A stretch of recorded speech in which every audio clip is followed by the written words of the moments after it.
fueled by Department of Government Efficiency's cuts. Employers cut over 172,000 jobs last month, according to the firm Challenger, Gray and Christmas, and that's the highest number of layoffs per month since the height of the pandemic in July of 2020. CBS News Money Watch correspondent Kelly O'Grady joins us now to make sense of this all. Kelly, good to see you. So how bad exactly are these numbers?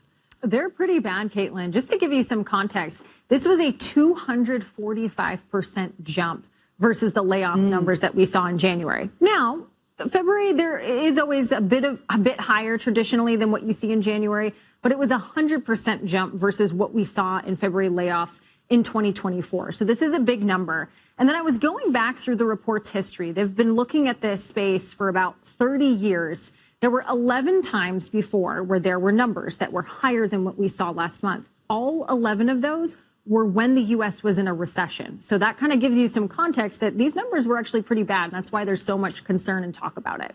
That's interesting. And I think a lot of people are wondering how much exactly these DOGE cuts are contributing to this. About a third. So of that 172,000 number, it was roughly 62,000 and change that were coming from the DOGE layoffs. Now, of course, expect next month when we get this data again, that to also be a big component because those layoffs were ongoing. But there were a couple of other sectors that also spiked: retail, technology, consumer products. And the reasons that they gave were economic conditions, fear of inflation. Also, we had a lot of bankruptcies in the retail space. So it wasn't just DOGE, but that was a big contributor.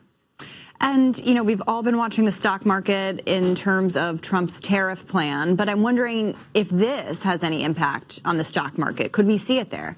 Yeah, if you were watching the stock market, I mean, you were on a roller coaster today in the past couple of days. So you're right that most of this was tariffs and just the uncertainty in general. But this morning, these numbers came out and there was a big drop because there is a lot of uncertainty about where the labor market is. We've also seen consumer spending pull back. There are fears of inflation. And as we think about the Federal Reserve and there's an interest rate decision in the next couple of weeks, if you have rising inflation and a slowing job market or a lot of layoffs, that's going to be a really tough decision for them to make. All right. We will continue to keep an eye on that volatile market. Kelly O'Grady, thank you as always for breaking this down for us. We appreciate it.